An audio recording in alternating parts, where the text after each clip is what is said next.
What's up, everybody? Welcome to IGN Game Scoop. I'm your host, Damon Hadfield. Joining me this week, Justin Davis, Scoop. Jared Petty, Scoop. Sam Claiborne. 3 scoops. We've got a great show for you this week. We're going to be talking about underrated games and what does that mean exactly when we what does call that mean? a game underrated? We'll find out later. They should all get 10s, in my opinion.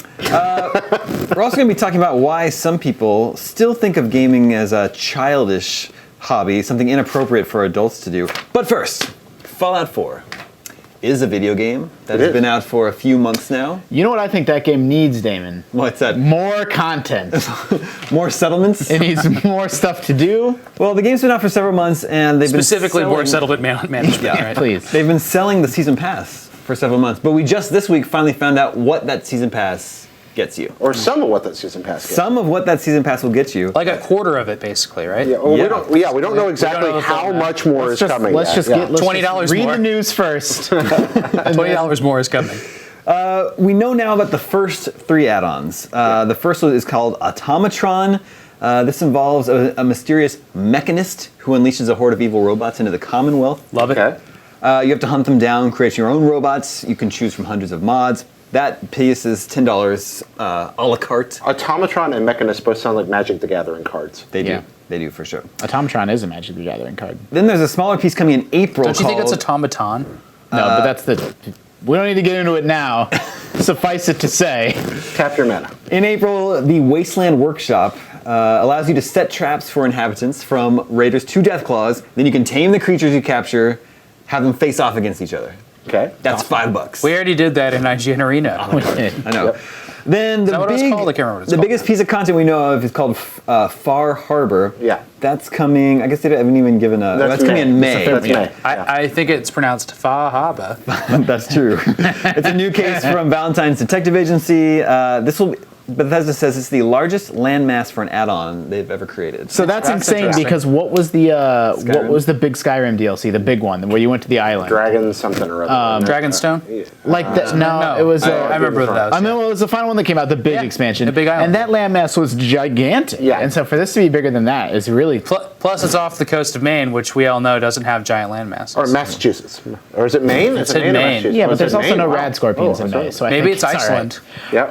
It's technically off the coast of Maine. New quests, new settlements, but also new creatures and dungeons. Can you help Chief Brody hunt like a giant shark? That'd be awesome. We most people There's some Jaws the references consensus already on the internet is that I'm seeing a lot of people sort of flippantly saying, okay, 2 junk DLCs and then 1 that's worthwhile. Mm-hmm. And it's true that the third one's the big one, but that small $5 one, like, the game doesn't need a bigger landmass, in my opinion. Like, I'm excited about it. I want to check it out. And, new settlements, new quests, new that. But, like, that's more of what Fallout already is. The style of DLC that I like is the kind that sort of adds content to the game in a parallel way. Okay. And lets you experience content that already exists in a new way. Like, setting traps, that seems really, really cool. New strategies for taking down bosses.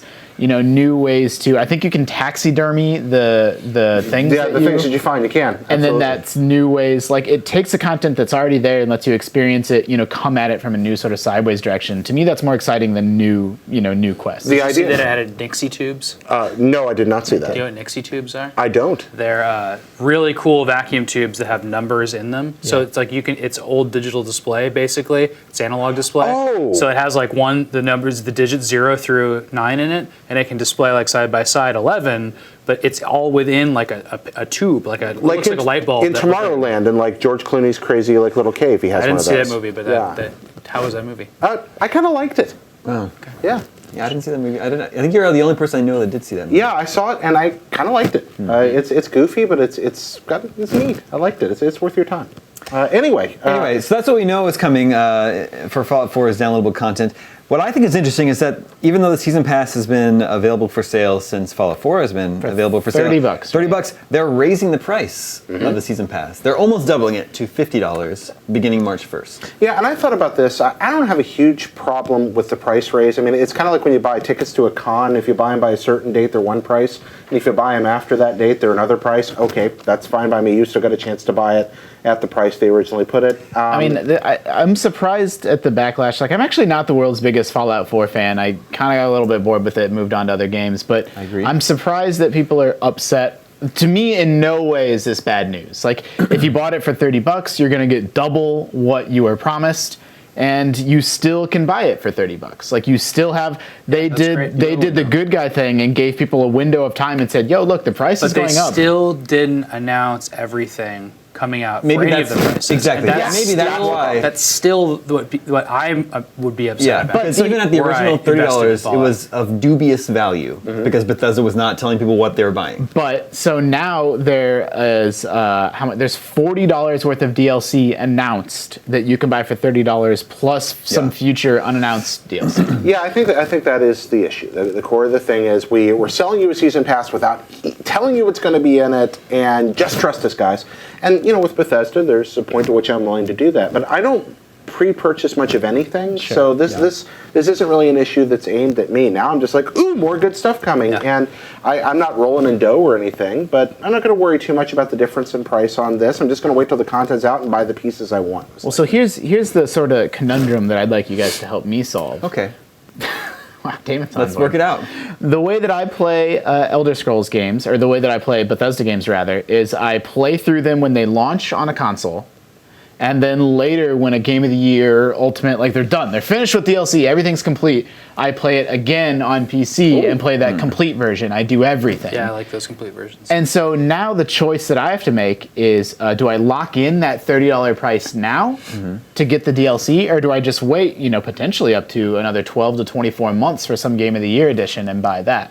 There are so many good games, Justin, and you're not a guy that gets bored easily. You're good at finding things to fill those gaps. I like Dwarf Fortress. Exactly. So I'd say just wait. There's no reason for you to jump into this. I think Fallout 4 cost me more money. Well, it's a superb game. Wait for the Game of the Year edition when it comes back down and buy it then. Just take your time. It's a wonderful game. I know you'll eventually get to it. Go play some more Dwarf Fortress. You have to go back to play it because you host a Fallout podcast. I do. That's on hiatus, but we're going to start back up as soon as the DLC comes back out. Yeah. All right, here's what I wonder. I wonder if Bethesda's move to announce that they're going to raise the price of the Season Pass, but also let people know they still have time to buy it at the current price, is because they didn't sell the amount of Season Passes they're expecting, and this is an attempt to boost sales. That's a stern threat? Yes. That's one possibility. The other is maybe they sold more copies of Fallout than they expected to, and they're like, wow, we've got an even bigger market. We can make more money on DLC. And that's another way it could be. I'm completely sensitive to people that don't want to plunk down money when they don't understand what they're buying. And in the case of the Batman Season Pass, I thought that was pretty, scummy. But in this instance, based on what they've already announced and knowing that more is coming, like it feels like it's going to be a solid value for $30. Like when the dust settles, I don't think people are going to say, well, that wasn't worth $30. Like it feels like the Big Island alone, if it's truly the size, like bigger than that big Skyrim expansion, like, that alone could easily be worth upwards of $30. I'm worried though because in Fallout 3 it was like we're going to go to space, and they're like we're going to go to Alaska and see what happened there, and this is like we're going to go to another Boston-y place off the coast. That's true. I don't care about that. I did give you credit for that, and I will say, but the flip side is I think Bethesda's gotten better at DLC as time has passed. It was like very, very shaky in Oblivion. A lot of DLC techniques. It improved in Fallout 3, and then it got even better in Skyrim. So we'll see. New Vegas did not have a really good DLC. I didn't play the rest of it. But to be fair, that wasn't Bethesda. Yeah, but I'm very excited about going off to a different place. I mean, I look at it differently, Sam. I'm not so worried. I have a feeling there will be something there worth finding.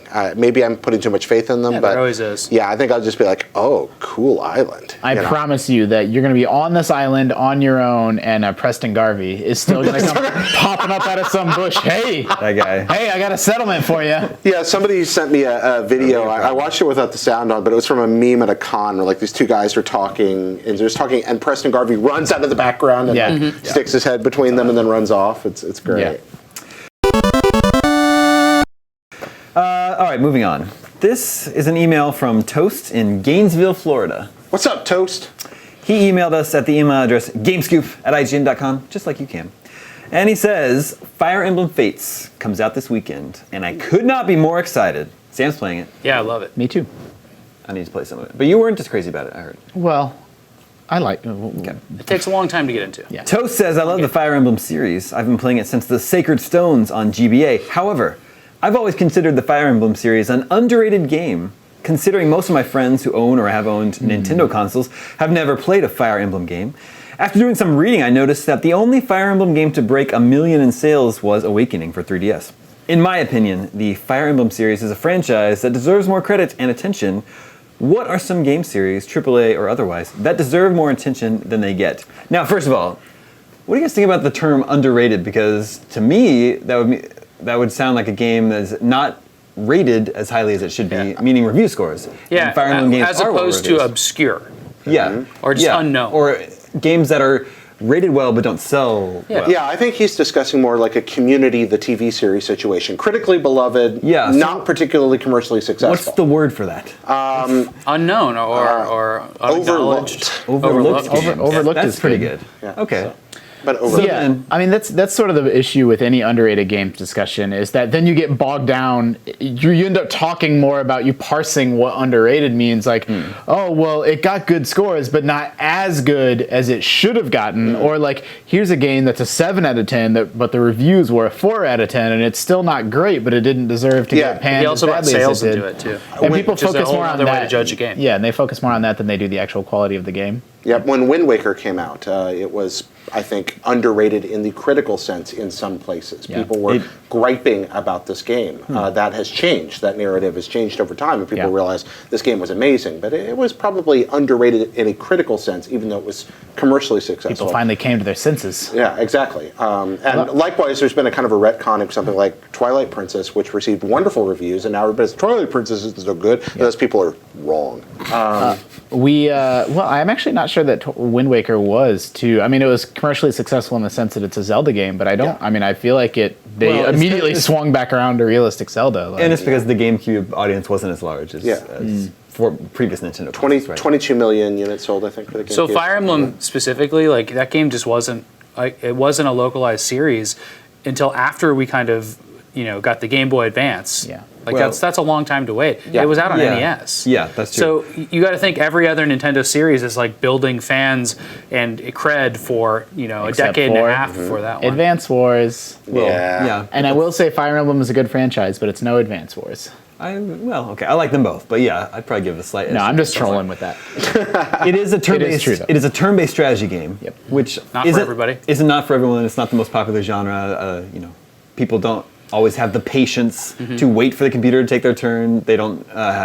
It takes a lot of forethought and planning to not lose your. There's your a steep units. learning curve Yeah. for games like Fire Emblem, so they're not immediately accessible, which is like kind of what we all love about Nintendo. Couch games, immediately accessible, hard to master. Yeah. Like it's only one of those things. It's just hard to master. I mean, Fire Emblem is not. It might be the most. I guess I need to think about it. I don't want to say it definitively. It's one of the most hardcore franchises that Nintendo makes. Like, I'm playing that game. Well, first of all, what trips me up about the new one is that it says the difficulties are normal, hard, or like super hard. Insane. Is that what it's called? And like, I was gonna do normal, but then it says it's for beginners. Yeah, it's like, well, I'm not. And like, I'm not a beginner, but I don't know that I really want to. I thought that was strange too. And so I started playing on hard, and that game's not effing around. Like, I'm not a scrub at strategy games, and I've S ranked every Advance Wars map, and like hard.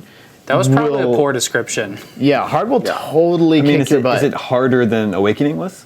Well, on hard, it's as hard as Awakening, but we all played Awakening on normal. I also think, I mean, in my memory, like I don't have like a direct one-to-one comparison. I'm struggling more with this than I was with Awakening. And I'm not because I'm playing it on normal. Yeah, I might need Totally, to. I might need to it bump feels the down to same. Like normal. I'm getting my characters killed and resetting my system a lot. Yeah. Which you don't have to do anymore if you choose another way. You can just choose not to let that happen. Does normal have permadeath? They all do if you want it to. You have two options, difficulty and permadeath. And you get to choose. And then you have a third option, what campaign you play. Fire Emblem's not Fire Emblem without the permadeath on.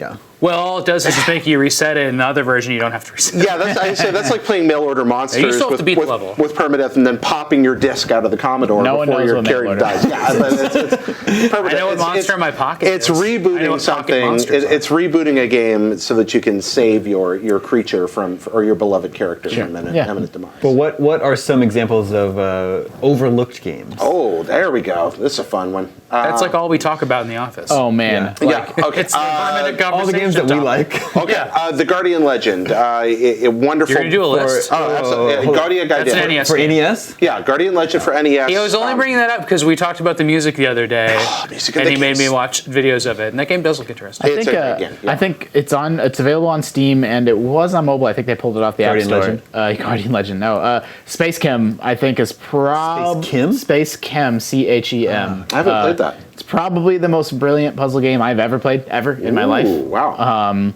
It is. Just said that about The Witness. Well, it's way up there. They're both some of my favorite games ever made. Although they couldn't be more different. The crazy thing about Space Kim is that it's a puzzle. Each level is a puzzle, but instead of figuring out what the solution to the puzzle is, you have to invent the solution to the puzzle. Whoa. So it's chemistry. There's no actual chemistry involved in the game, but it's chemistry themed. So it gives you, these molecules, and you have to turn them into these molecules. You're not selling me on this game. It sounds like the Gabriel Knight mustache puzzle. No, but This is a Space Kim. What's really cool. the MailChimp guy you like the best? use a MailChimp. He was a Space Kim. No, I like him more than the MailChimp girl. What's this on? Is this It's a Steam. It's a PC game. A PC game, okay. And so that's what makes it so brilliant. Is there's not one solution to a puzzle. You just have to use the little tools and widgets to either combine or break apart these molecules in different ways, and you build up the solution to the that sounds puzzle fun. in stages. When was this game released? 2011, maybe 12. So we got Space Kim and Guardian Legend. I like the Twinkle Star Sprites. Have you ever played that? No, I think you made that one up. No, Twinkle Star Sprites is fantastic. That's a two-player competitive shooter. What have I done? It's such a neat idea. Like 3 hours later, it's one of those vertical scrolling shooters, but it does the thing where you're playing Tetris against your enemy, where you screw up their side of the screen when you do good. So you're playing a shooter, and then as you're competing with the other person by dumping crap on their side of the screen by doing good things on your side, and vice versa. But instead of being a puzzle game that does that, it's a really cool reactive vertical scrolling shooter. That's a wonderful game that's often overlooked. That's all the Monster World games, I think, those are great. Wow, this is Wonder Boy heaven. and Monster World. Yeah, and this Monster World 4 and some of the things that came out of that series. Again, these are all things we just talked about last week.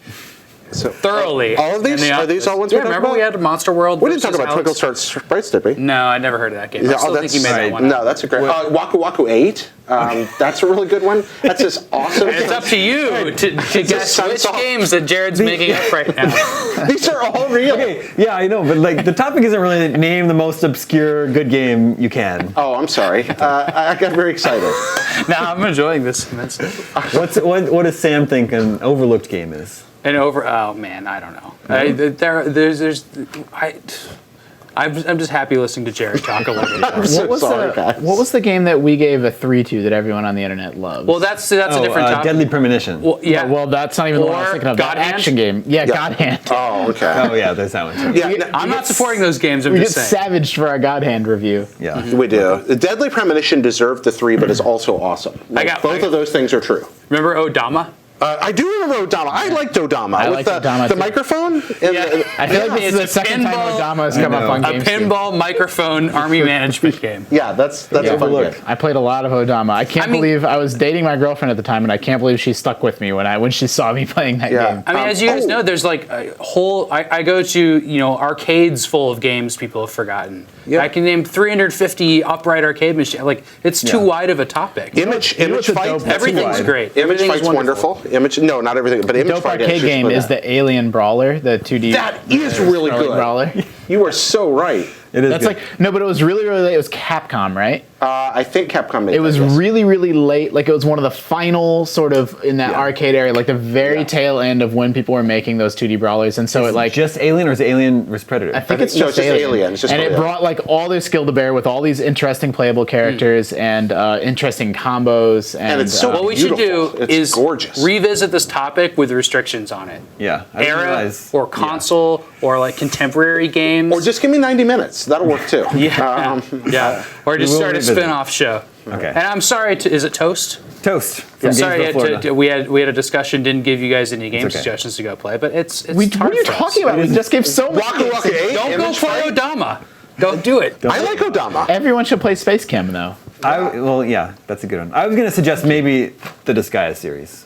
Oh, that's a great Another turn-based suggestion. strategy Yeah. series. Very highly rated, but I don't think a lot of people play those games. I Those thought are some about of my favorite games. I thought about getting Disgaea 5.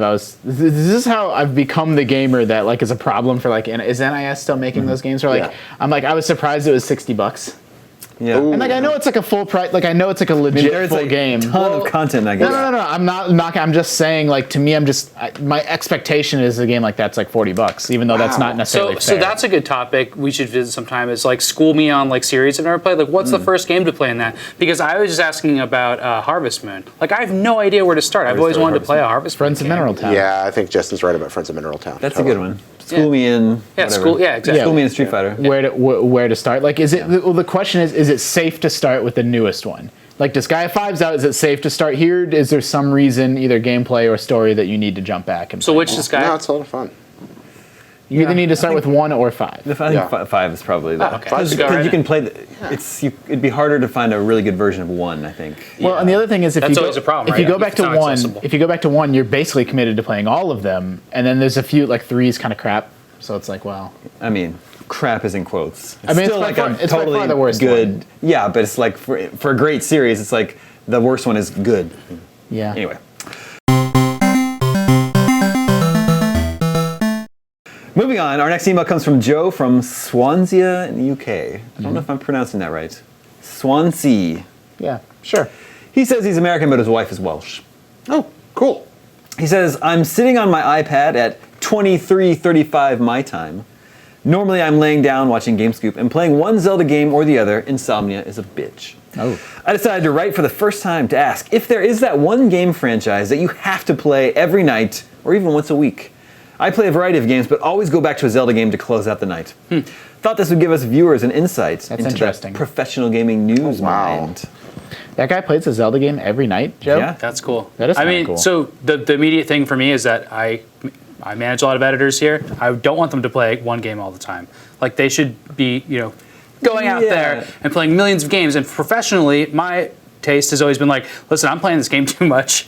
All right, I've always had to make that decision for myself. Like, I have to play these other games because we always have this pressure to vote on Game of the Year or there's- to yeah. think There's about definitely what an to element play. of, like, if there's so an we're editor- different than other people. If there's an editor in this office that's playing 1,000 hours of Dota a year, that's kind of making them a worse, like when they come into their day job, they're not as good at it as someone that is playing, spending 1,000 hours playing. so we all keeping have to up on strike all a the big balance games. with You the just games broke we Mitch's play. heart. I mean, No, Mitch I mean, I plays a didn't lot name of anybody other by games. name, but sure, feel free. But that's the thing, like you can play. Everybody here has compulsions to play games for a long time. A lot of them play MMOs or MOBAs, and they also have to balance that with playing the latest games that are on their beat to cover. And it's just a thing. yeah, I got a bad habit Destiny of... is another thing, right? Everybody here plays Destiny for endless hours. Well, not everyone. No, I'm just saying on our staff, that's one of the addictive games that people play, Yeah. and they have to stop playing that sometimes to do all sorts of things. Although we also do have a Destiny show. a well-rounded Or we used editor. to. We do. anymore. I don't finish a lot of games. I'll don't start finish a any lot and games. don't finish a lot of them. And there's no game that I go back to weekly. But there are some that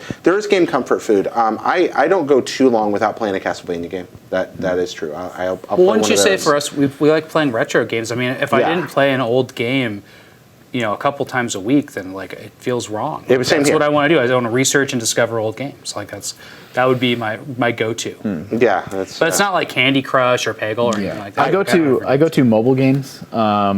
First of all, the App Store refreshes every Thursday, and that's what I'm sure longtime GameScoop listeners know that's how I started my career. Was I started in mobile, and that's what I covered. And even though I don't cover it anymore as for work, that's internalized. Like I hit the App Store every Thursday and see what the new hot games are, and then there's a few.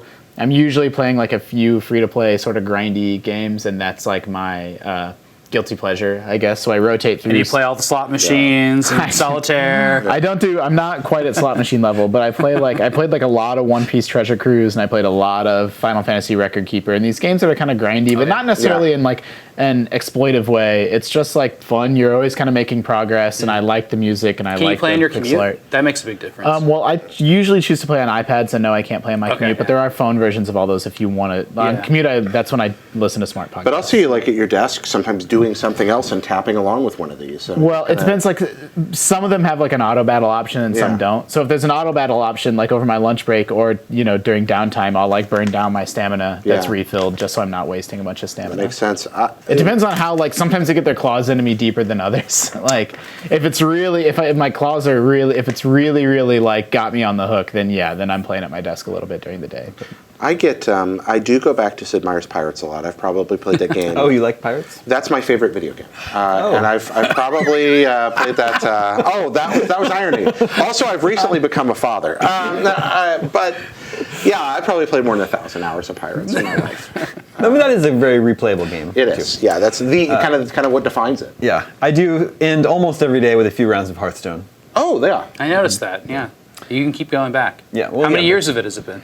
2013 when that game launched. Yeah, I think it was 13. Yeah, that's a long 3 stint years with now? one game. 14, 15, yeah, wow. I go back to like browser games. I play a lot of like tower defense games in the browser, stuff like Gemcraft and games like that. And then I'll go through phases of like playing like idle games or incremental games like Clicker Heroes or some of those. There was years in which we all played Street Pass games in the office, the 3DS Street Pass games. Yeah, I kinda miss like that. every day, and I miss that too. But I think Mitomo is going to attempt Bring that something, back, hopefully attempt something like that, not just be a chat program, which is what it looks like right now. I signed up today. Yeah.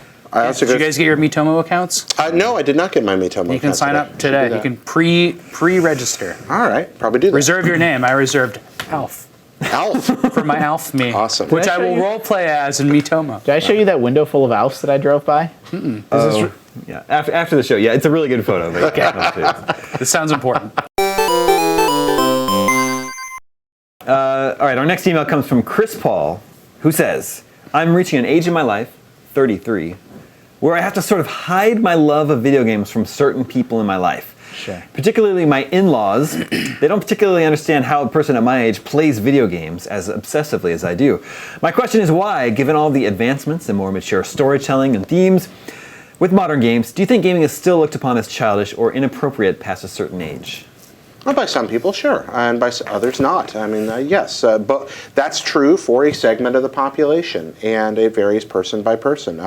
You look at the way that some people talk about games in mainstream media in sort of a snide way occasionally, like, that's nothing more than a video game. But at the same time, you have some of those people standing up and talking about video games as an art form.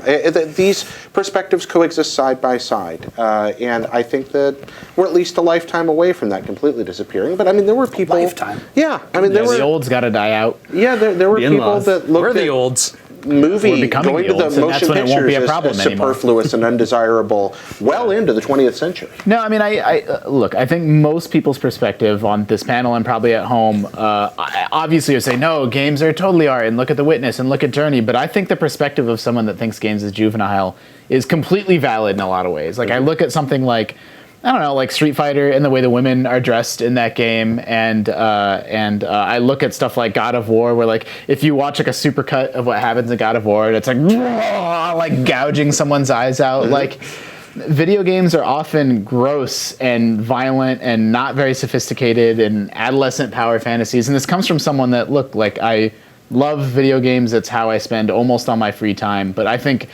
someone's kind of fooling themselves if they deny that large portions of the AAA games industry are very juvenile. No, when I was sitting at home working on the Halo 5 guide, helping out with that, and the dialogue was playing, and I knew it was bad, but I would hear Angie from the other room just be like, did he really just say that? And then, it'd go a little longer. Halo 5. And that's not even, like, then, that's a very innocuous... And then 10 minutes later, she's like, Microsoft made this crap? I mean, I'd hear that from the other room. Like... It just disbelief that could be in a product that was that famous and that polished. I think there's a lot of that stuff. We're all very aware of The Last of Us and Journey and The Witness and Firewatch and Oxenfree, games like that. But I bet Chris's in-laws are not very aware of those. The advancements, and that's not the foot. Those games aren't the foot that the video game industry puts forward very often. Well, it's not that's not the foot that the media shines light on all the time. And I just feel like there should be a super cut of the Call of Duty Ghosts cutscenes over this whole thing right now. That's a great example. And from my perspective, I'm much more of like a systems guy than a story guy. Like, I care more about a game's systems and its gameplay, and so I'm willing to, like, I don't necessarily care that the Call of Duty can be very cringeworthy sometimes, but that's what a lot of people take away from it when they're looking at a cutscene in the same way they would look at a movie. They don't. You're never going to come across to someone that's not a gamer about the sophistication of a game's systems. It's just, it doesn't work that way. Yeah, I think there's something to be said for the way you interact with games. We still use the word play, and play is innately associated with children, and that goes for sports too. I mean, there's certain sports like soccer, which in the United States, football here is associated with kids. Like, there's not a lot of adults that would go out and play soccer here, but everybody plays it as a kid, and just the general idea of playing is associated with being a kid, and I think that's a positive thing. I think adults having leisurely time and time to play is always increasing in the first world, which I know is not really a term we're supposed to use anymore. But in the in the United States, where people have the time to play, that's looked down upon by older generations a little bit because they didn't have time to play and they worked that whole time and were miserable. And the fact that we have these leisurely times to play anything is different. And then, but people have always had time to read. People have always had time to observe, and those are these kind of passive things that adults do while kids play, and that's a thing. Yeah. Have any of you experienced, maybe for lack of a better term, this judgment that Chris is talking about as you play video games as an adult? I've been very fortunate. My parents have been really supportive of my career and my family the same way, and they don't always understand exactly what I do, but they work really hard to and encourage me in it. So honestly, I've been really lucky. Occasionally I'll get kind of blank looks when people ask me what I do for a living, and I say play video games. It does, yeah. That you get some, but no, I've never been subject to any particular cruelty on this. So I do feel like our experience is a little bit different since we're able to make a living doing this, a pretty good living, being involved in the video game industry or playing games. I feel like I would get a little bit more judgment if I played games as much as I do, but I didn't work in this business. I guess it'd be different if you're like, if you got your family and you're struggling to make ends meet and you're spending all your time playing video games. That's so unfair though. Like, I completely agree that if you were like, struggling to make ends meet, but dad's still playing video games all the time, that you'd be looked down on, but you wouldn't be looked down on if you were like out kicking a soccer ball around. Like, that's really there's a perception issue there for sure. It's also a little weird when you're trying to break into the industry. Like, this is my second job playing video games, and I'm going to make it a job. I'm going to do it. And that's a really, that's a hard sell sometimes. I mean, for me, Jared, I know this hasn't been your experience, but for me, this is always like, this is it. Like, it's all I've ever done, and I played games I played games and wrote about games for fun in high school, then got a part-time job, then got a full-time job, and have been kind of off to the races. So I don't know any other life. That is so cool. That is very cool. Yeah. So the answer is, when the old people die, no one will judge you for playing video games. Now it's time for Video Game 20 Questions. Ooh. This is where you, the viewers and listeners, email me a mystery game. I'm the only one up here who knows what it is, and the rest of the panel has 20 yes or no questions to guess. Our suggestion this week comes from William from Ohio. And we are, of course, giving away our Fallout 4 sub-pack, prize packs that include a copy of the Fallout 4 Pip-Boy Edition, the sub-pack S2 Base Blaster, and some other goodies. So, let's begin. Jared did a little dance last week for. Well, because when he got it right, he pulled in with the number 20th 20? number 20. He guessed. What was the game? That was Sunset Riders. Yeah, on guess number 20. Great moment. One of the all-time 20 questions highlights. That made me feel happy. I did do a happy dance, and a nice person, actually more than one person, sent us a little animated of it. So what you're saying is it's not Sunset Riders. Could be. I'm a little. I feel it could be a Sunset Riders again. I feel like I'm off my game here, though. Like I feel cursed. Like it came so close last time. Then don't waste the questions. And do you go play as a human? Yes. Was this game released after January 1st, 2000? Yes. Oh, no. Sam's It makes it so much harder. Was it released after 2000? No, sorry. Is it part of this current console generation? Yes. Okay. Oh. Do you? But we didn't ask if it was on console. Well, you said current console generation, so that kind of. Look at that! Look at that! And he said yes, so yes. That's yes. When you're playing the game, can you see your character on the screen? Yes. Okay. That's a good question. Is this a platform exclusive? No. Okay. It's 5. 5 questions. 5 questions. We see it's a person. Did we confirm human? Human. So we see the human on the screen that we're playing. It's part of the current console generation. That could be a lot of games. Should we ask if the character's parents loved them? I don't get it. Would you be able to answer that? Is that a specific reference to something? No. Why does that tickle Jared so? This is funny. I was just thinking of the guy from Ghost again with his arms crossed, like the gun and the knife, like, Mommy didn't love me. Yeah, I don't know. or Geralt or Batman. Yeah. That could lead you to the Binding of Isaac. That could lead to Yeah. Is Geralt human? I think this is a pretty good question. So, in the Binding of Isaac, you play as a human. You can see your character on screen. It's the current console generation, and your parents did not love you. Okay, well, that would solve. Is it the Binding of Isaac? I can't ask. No, you're not allowed to ask. Not allowed to ask. You can see your character. Is this a 3D game? Yes. I'm not convinced that are Witchers human.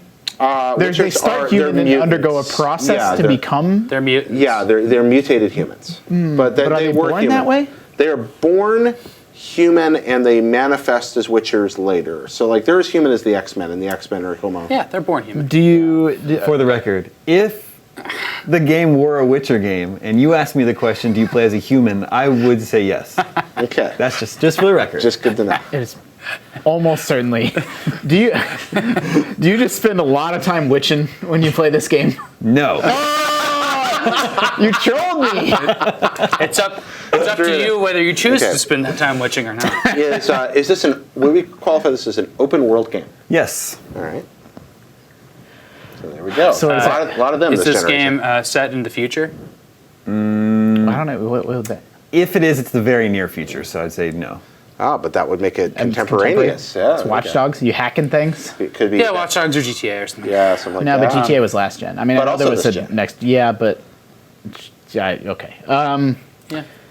Do you spend a lot of time hacking things in this game? Yes. Yeah. That hacking. Let's ask if his parents loved him. To the main character's parents love him. That's unclear. That's unclear. Okay, so that's not a yes or no there. So that you should. We won! I mean, you're counting that one. Wait, you Stalemate. couldn't answer it. Is it Watch Dogs? Yes. There we go. Yay! You got there in Yeah. 12-ish, 11-ish. We could have spent some more time developing Damon's knowledge level of this game. Of Aiden, that's true. That's what we got to do. We got to turn 20 questions on Damon and make it Really? hard for him to answer the questions. Aiden Pierce, right? Yeah. That's the Aiden name? Pierce, yeah. Aiden Pierce. Watch Dogs released in 2014 for every platform available at the time. We could have gotten tripped up if we would have said after 2010, because then it would have been so many open world games. And so I'm glad that we've narrowed it down to starting to talk about console generations. That's helpful. Yeah, Yeah, that's that's a good one. There's single and multiplayer in that game, so Let's just do another one. We have time, right? could have made it tricky. Yeah, is there a run button in that okay. game? Yeah, Okay. we actually do have time. Here, I'll do it. I'll pick a game real fast. I'm going to use a random game generator. We're doing 220 questions? Yeah, we're You doing just said, you just wow. said we have time. and Don't you're forget right. the pickles. Why are we doing for We got the Damon? pick. We got Hey, the we got pickles. the pickle. Let's do the pickles. Oh, okay. Jared, you were sent something in the mail. That's right. Yes. You have a letter? Yeah, I got a letter here. Oh, A man. very kind person sent this. This is what I Jared. call a big ending. Jared, I thought you might like a little reminder of home with some Duke's mayo. So I was talking about Duke's mayonnaise on one of the shows. The Wickles are because you said you'd never had them. I wanted to add some hoagie relish, but when Dixie was out of it, and I wasn't sure if you'd care for the Wickles okra. Win, was out did of you it? say Win So- Dixie? Win Dixie. I say Win Dixie. Win Dixie. I put I the don't say emphasis- any of saying those the same things. thing. I don't know what you I guys are think you're talking both about. saying the same You put thing. the- Piggly Wiggly. All right. Jared, give us some context. What is this stuff? This stuff here, okay, so this is Duke's mayonnaise, which is the second finest mayonnaise on the planet Earth after Kewpie mayonnaise from Japan, but still pretty wonderful. That stuff's so cool. Yeah. It comes in a little plastic It does, bag yeah, and it's so good. squeezy. You can buy it in Japantown. You can buy it across the street from my house. I didn't know that. That's awesome. All right, so Duke's mayonnaise, very, very good mayonnaise, popular throughout the Southeast. These are Wickles, Wow. which are pickles with a kind of a hot pepper relish zest Man, to them. that sounds great. I So- like pickles, and love I like pickles. hot spices. So we're going to eat these. The end of the letter. I hope you enjoy them as much as I enjoy watching you and everyone else at IGN. Regards, Safe? Yeah, no. Eric Gardner at Galleon Guy from Tuscaloosa, Alabama. I want to make So sure. thank you. I'm gonna. Eric, Damon, I'm thinking of a game that has pickles in it. Burger Time. All right. One Ah, question. nicely done. One question. So it's Can I not- get that in a form of a question? Is it Burger Time? Yes. It's Eric. What It's is- not that I don't trust But if you. you told me I'm thinking of another game that has pickles in it, then I'd be a little, ugh. And something Can we outside do the that? Burger Time franchise. Can we do it? All right. It's not that I don't trust you, you said, Justin? What's Yeah, that? Eric. It's not that I don't trust you, but I do want to double check that the seal on these is think- indeed sealed. I think Pac-Man Plus has pickles in it. All right. I'm going to try them out. I actually really We're like opening pickles. multiple ones. What if Jared wants to save these? I've never had a They're Wickle. different. Jared offered Oh, them they're up to different. GameScoop. Oh. This one is the traditional, the wickedly delicious pickle. That's really good. This is the Wicked Garden Mix over here. These are boss. Boss. I don't know about this communal pickle eating. No. Episode of Game Scoop is brought to you by Wicked Pickles. Well, yeah, that's why I brought the fork. Once so you that use a fork once, though, it's been in people's mouths. That's why I brought We can't use it extras. for the I brought second extras one. for that. I knew you would be here, Sam, and you'd be worried about that. Well, I'm worried You don't about like this spreading one as disease much? in the office. That's really good. Did you try this one? Yeah. So you don't. The I don't first like one. it. It tastes like This corn is more syrup. like a sweet, like a. Here's a spare fork The for you. weird thing about this is This bowl is for the fork. it's both spicy and sweet. Yeah.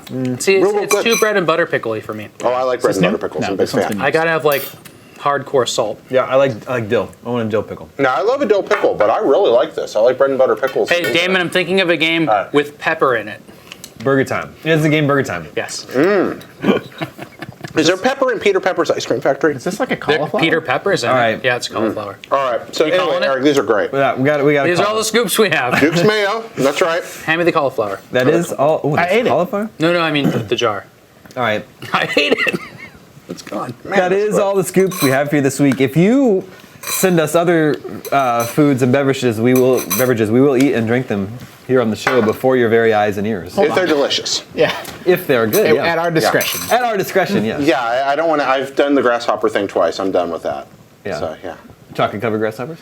Actually, no. Both times they were roasted. Once they were pepper fried, and the other they were just kind of like fried in a frying pan. Which is better? Neither was very good, but the Thai ones with the spice were definitely better. Try a chocolate covered one. I will try one.